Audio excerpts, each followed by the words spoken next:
आज हम आपको ऐसे रहस्यमय स्कूल ले चलेंगे जहां रात 12 बजे के बाद पढ़ना पढ़ाना शुरू होता है। जी हाँ, ये रहस्यमय स्थान है उत्तराखंड राज्य में। जिन्होंने भी ये बात अपनी आंखों से देखी है वो आश्चर्यचकित रह गए हैं। आइए जानते हैं कि यहाँ ऐसा क्यों है। इस विचित्र स्कूल में आधी रात के बाद पढ़ाई क्यों शुरू होती है। दरअसल डरावना सच ये है कि कई वर्ष पहले इस स्थान पर मरने वाले लोगों की आत्माएं छात्र और शिक्षक के रूप में लोगों को नजर आती हैं। ये टीचर और स्टूडेंट लोग कौन हैं जिनकी ये आत्माएं नजर आती हैं? इस स्कूल के रहस्यमय बनने के पीछे क्या कारण है? किस तरह यह सामान्य लोगों के स्कूल से भूतों के स्कूल में बदल गया? अब यहाँ भूत प्रेत कब किस किस रूप में नजर आ रहे हैं? आइए जानते हैं विस्तार से इस रहस्यमय डरावने स्थान के बारे में। लगभग 60-65 साल पुराना किस्सा है। एक दिन श्वेत केतु नाम के व्यक्ति अपनी दुकान बंद करके देर रात गए अपने घर लौट रहे थे कि अचानक उन्होंने बस्ती के निकट एक ही स्थान पर लाइट जलती हुई नजर आई। श्वेत केतु नाम के उन व्यक्ति को यह सब देखकर बड़ा आश्चर्य हुआ, क्योंकि उन्होंने उस बस्ती में उस स्थान पर कभी लाइट जलती हुई नहीं देखी थी। दरअसल वास्तविकता यह थी कि उस स्थान पर अब तक सरकार द्वारा विद्युत व्यवस्था पहुंची ही नहीं थी। न बिजली के खंभे लगे थे और न ही इलेक्ट्रिक के तार वहां तक पहुंचे थे। श्वेत केतु नाम के उन व्यक्ति को देखकर बड़ा आश्चर्य हुआ कि एक ही दिन में उस बस्ती से दूर उस छोटे से स्थान पर लाइट की व्यवस्था कैसे हो गई। उन्हें कौतूहल हुआ कि इतनी रात गए इस स्थान पर कैसी आवाज आ रही है। दबे पांव श्वेत केतु उस स्थान की ओर बढ़ने लगे जिस ओर से आवाज आ रही थी। श्वेत केतु ने सोचा कहीं चोर डाकू तो नहीं जो अपने साथ लाइट वगैरह लाए हुए हों और बस्ती को लूटने का प्लान बना रहे हो। श्वेत केतु नाम के वह व्यक्ति धीरे धीरे उस खंडहर बने भवन तक पहुंच गए। वहां पहुंचकर उन्होंने जो कुछ देखा वह बहुत रहस्यमय था। उस पुराने खंडहर हो चुके पुराने जर्जर भवन में कुछ लोग पढ़ते और कुछ लोग पढ़ाते हुए नजर आए। ऐसा लग रहा था कि जैसे कोई स्कूल चल रहा हो, लेकिन वहां पढ़ने और पढ़ाते हुए दिखने वाले लोग बेहद बेहद डरावने लग रहे थे। क्षीण काया वाले वे भी इंसान जैसे दिखने वाले पर उन लोगों की आंखें बिल्लियों तरह चमक रही थी। वे आपस में चीखते और चिल्लाते हुए पढ़ते और पढ़ाते हुए नजर आ रहे थे। श्वेत केतु ने समझ लिया कि जिन आत्माओं और भूत प्रेत के किस्से वह सुना करते थे वे आज उन भूत प्रेतों को अपनी आंखों से देख रहे थे। श्वेत केतु नाम के वे व्यक्ति वह डरावना दृश्य देखकर दिसंबर की ठंड में भी पसीने पसीने हो रहे थे। उन्होंने किसी तरह अपने अंदर से निकलती हुई चीख को रोका और अब उन्होंने वहां से भागना शुरू किया। वह वहां से लगातार लगभग 2 किलोमीटर तक दौड़ते रहे। उसके बाद ही चैन की सांस ली।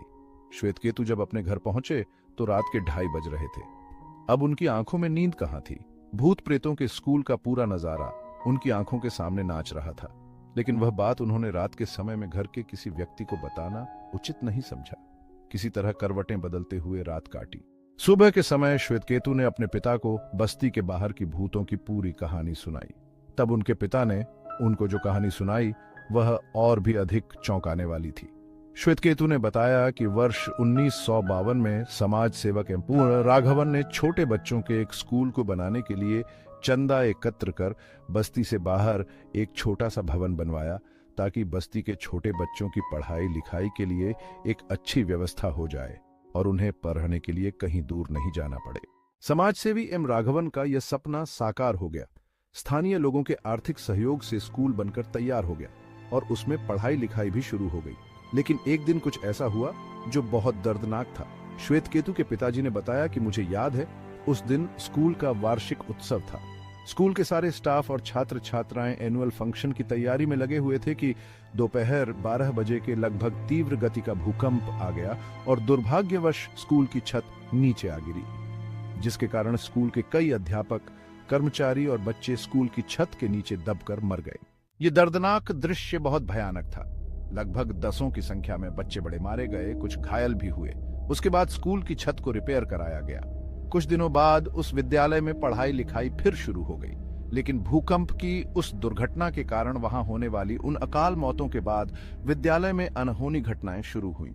एक बार उस स्कूल में एक बच्चा लंच कर रहा था। उस समय वह क्लास में अकेला ही था। छोटी क्लास में पढ़ाने वाले उस बच्चे को ऐसा लगा कि अचानक किसी ने उसका लंच बॉक्स उठाकर उसके सर पर दे मारा। इससे उसके सिर पर गहरी चोट आ गई। दर्द से चीखते हुए उस बच्चे को अस्पताल में भर्ती कराया गया। इसी तरह एक दिन उस स्कूल में अध्यापक अपनी क्लास में पढ़ा रहे थे कि उन्हें लगा कि कोई उनके क्लास में घुसा और उनके कंधे पर सवार हो गया और बाद में उन अध्यापक के कान पकड़कर खींचने लगा। मास्टर साहब दर्द के मारे करहाने लगे। इन जैसी तमाम घटनाओं के कारण स्कूल में लोगों ने अपने बच्चों को पढ़ाने के लिए भेजना बंद कर दिया। लोगों को विश्वास हो गया कि भूकंप के कारण छत गिरने से मरने वालों की आत्माएं भूत बनकर स्कूल में रहने लगी हैं, जो लोगों को आघात पहुंचा रही हैं। धीरे धीरे उत्तराखंड का वह भूतिया स्कूल खंडहर में बदल गया। अब वह स्थान लोगों के लिए उपेक्षित एरिया बन गया है। आम लोग वहां जाने से डरने लगे हैं। एक बार एक गाय भैंस को चराने वाला व्यक्ति अनजानवश उस भूतिया स्कूल की तरफ पहुंच गया। उसकी गाय स्कूल के अंदर चली गई। स्कूल के अंदर पहुंचकर वह गाय तेज तेज चिल्लाने लगी जैसे उसे कोई पीट रहा हो। चरवाहा दौड़ा दौड़ा स्कूल के अंदर गया, पर वहां कोई नहीं था। लेकिन उसकी गाय की पीठ पर पीटे जाने के निशान इतने गहरे थे कि उसमें से खून छलक आया था। इस घटना के बाद लोग उस भुतहा स्कूल से और अधिक डरने लगे। लोगों ने उस भूतिया स्कूल के आसपास की सड़क से भी आना जाना भी छोड़ दिया, क्योंकि बस्ती और आसपास सभी लोगों को पता लग गया था कि स्कूल पर आत्माओं ने अपना डेरा डाल दिया है। अब किसी को अपनी जान गंवानी हो तो उस ओर जाए।